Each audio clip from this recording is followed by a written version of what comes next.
So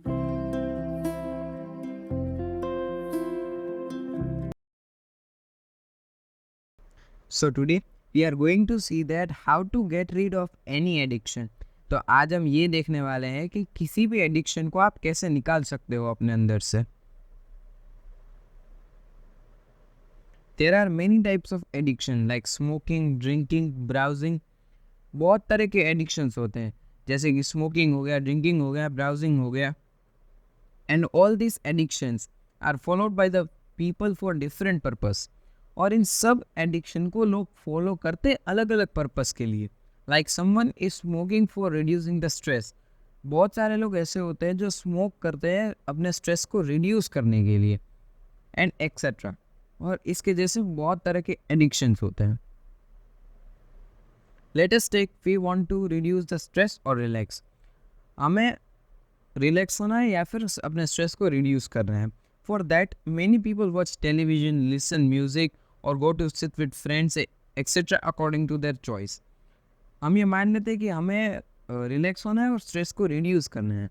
उसके लिए बहुत सारे लोग बहुत कुछ चीज़ें करते हैं, जैसे कि कुछ लोग टेलीविज़न को देखते हैं, कुछ लोग म्यूज़िक सुनते हैं, कुछ लोग अपने दोस्त के साथ बैठने के लिए जाते हैं। सब अपने मनपसंद चॉइस के अकॉर्डिंग सब काम करते हैं। Here's the powerful part. यहाँ पर एक बहुत पावरफुल पार्ट है। There are many different ways to address the same underlying motive. बहुत सारे अलग अलग तरीके होते हैं एक ही मोटिव को एडजस्ट करने के लिए। One person might learn to reduce stress by smoking a cigarette. एक आदमी ऐसा हो सकता है जो अपने स्ट्रेस को कुछ इस तरीके से रिड्यूस करेगा स्मोक करके। Another person learns to ease their anxiety by going for a run. अब कोई दूसरा आदमी होगा वो कुछ ऐसा करता होगा कि वो दौड़ने के लिए जाएगा और उस तरीके से वो अपने स्ट्रेस को रिड्यूस करेगा, एंजाइटी को रिड्यूस करेगा। Your current habits are not necessarily the best way to solve the problems you face. अगर आप ऐसा मानते हो कि आप अभी जो आपका स्ट्रेस रिड्यूस करने के लिए आप जो कुछ भी रूटीन फॉलो करते हो या फिर जो भी चीज़ करते हो वो हमेशा सही ये ज़रूरी नहीं है, और वो बेस्ट वे हो अपनी प्रॉब्लम को सॉल्व करने का वो भी ज़रूरी नहीं है। They are just the methods you learn to use. वो आप जो वे को चूज़ करते हो वो मेथड होती है जो आप सीखे हो। once you associate a solution with the problem you need to solve, you keep coming back to it. एक बार अगर किसी सॉल्यूशन को आप किसी प्रॉब्लम के साथ एसोसिएट कर देते हो कि इस सॉल्यूशन से इस प्रॉब्लम को आप सॉल्व करोगे, तो जब भी उस तरह की प्रॉब्लम आएगी आप उसी सॉल्यूशन की तरफ भागोगे। Habits are all about associations. हमारी आदतें सारी एसोसिएशन से रिलेटेड होती हैं। This associations determine whether we predict a habit to be worth repeating और नॉट। ये जो एसोसिएशंस है वो डिटरमाइन करते हैं कि हम जो आदत को प्रेडिक्ट करेंगे वो रिपीट करने जैसी है या फिर नहीं।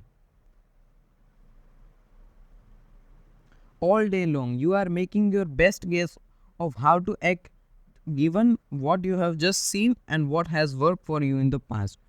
हर रोज पूरे दिन में आप हमेशा बेस्ट गेस करते रहते हो कि आपको कोई भी सिचुएशन दी हुई है उसमें आपको कैसे बेस्ट तरीके से एक्ट करना है। वो आप किसके बेस पर करते हो कि जो आपने देखा है या फिर जिसके ऊपर आपने काम किया है पास्ट में। Our behavior is heavily dependent on how we interpret the events that happen to us.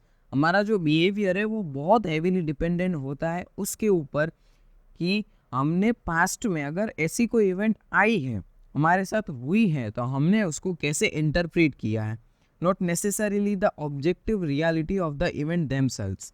ये ज़रूरी नहीं है कि वो इवेंट या फिर कैसी है। Two people can look at the same cigarette and one feels the urge to smoke while the other is repulsed by the smell. दो लोग एक ही सिगरेट को देखते हैं, अब उसमें से एक को स्मोक करने की इच्छा होती है और दूसरे को उसकी स्मेल से नफरत होती है। The same cue can spark a good habit or a bad habit depending on your prediction. एक ही क्यू, जैसे कि यहाँ पर सिगरेट था, वो या तो फिर आपकी अच्छी आदत को स्पार्क देगा या फिर आपकी बुरी आदत को स्पार्क देगा, और वो आपके प्रिडिक्शन पर डिपेंड करता है कि आप उसके बारे में कैसा सोचते हो। अगर आप उस चीज़ को अपने ऐसा सोचते हो कि नहीं इससे में मेरा कुछ फ़ायदा हो रहा है तो वो आपके साथ बुरी तरीके से भी स्टिक हो सकता है। How to reprogram your brain to enjoy hard habits. आपको अपने ब्रेन को कैसे रीप्रोग्राम करना है हार्ड हैबिट्स को एंजॉय करने के लिए। You can make hard habits more attractive if you can learn to associate them with a positive experience. आप किसी भी डिफ़िकल्ट आदत को ज़्यादा अट्रैक्टिव बना सकते हो अगर आप ऐसा सीख जाते हो कि आप उस आदत को किसी भी पॉजिटिव एक्सपीरियंस के साथ स्टिक कर दो। Sometimes all you need is a slight mindset shift. कुछ बार ऐसे आपको ज़रूरत होती है कि आप छोटा सा माइंडसेट शिफ्ट कर दो। For instance we often talk about everything we have to do in a given day. एक इंस्टेंस के लिए हम बहुत बार ऐसी बातें करते हैं कि हमें आज के दिन में क्या करना है। You have to wake up early for work, you have to make another sales score for your business. Now imagine changing just one word, you don't have to, you get to. हम जैसे कि आपको रोज़ सुबह जल्दी उठकर काम पर जाना है, आपको रोज़ सेल्स कॉल करने हैं दूसरे आपके बिजनेस के लिए। अब ऐसा इमेजिन करो कि आपने सिर्फ और सिर्फ एक वर्ड चेंज कर दिया। हमने यहाँ पर हैव टू यूज़ किया था, उसकी जगह पर हमने गेट टू यूज़ करना स्टार्ट कर दिया। You get to wake up early for work, you get to make another sales call for your business. अब देखो, एक वर्ड चेंज करने से सेंटेंस में कितना बड़ा चेंज आ रहा है। मीनिंग वही का वही है, काम भी वही का वही है, बट वो आपको एक पॉजिटिव एनर्जी देता है काम करने की। By simply changing one word you shift the way you view each event. एक वर्ड को चेंज कर देने से आप पूरे का पूरा नज़रिया अपना बदल देते हो कि आप किसी भी एक इवेंट को किस नज़रिए से देखते हो। You transition from seeing this behaviours as burdens and turn them into opportunities. आप ये जो ट्रांजिशन लगाते हो वो किस तरीके से आपको हेल्प करता है कि पहले आप जिन बिहेवियर्स को बर्डन तरीके से देखते थे, अब आप उसको एज अ अपॉर्चुनिटी परसीव करते हो। इसीलिए आपको सामने से काम करने की इच्छा होती है।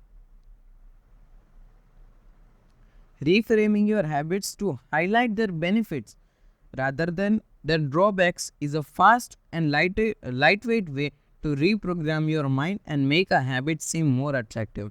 आपकी आदतों को रीफ्रेम करना, उनके बेनिफिट्स को हाईलाइट करना, उनके ड्रॉबैक्स के अलावा ये एक फास्ट और लाइट वेट वे है आपके माइंड को रीप्रोग्राम करने का और किसी भी आदत को ज़्यादा अट्रैक्टिव बनाने का।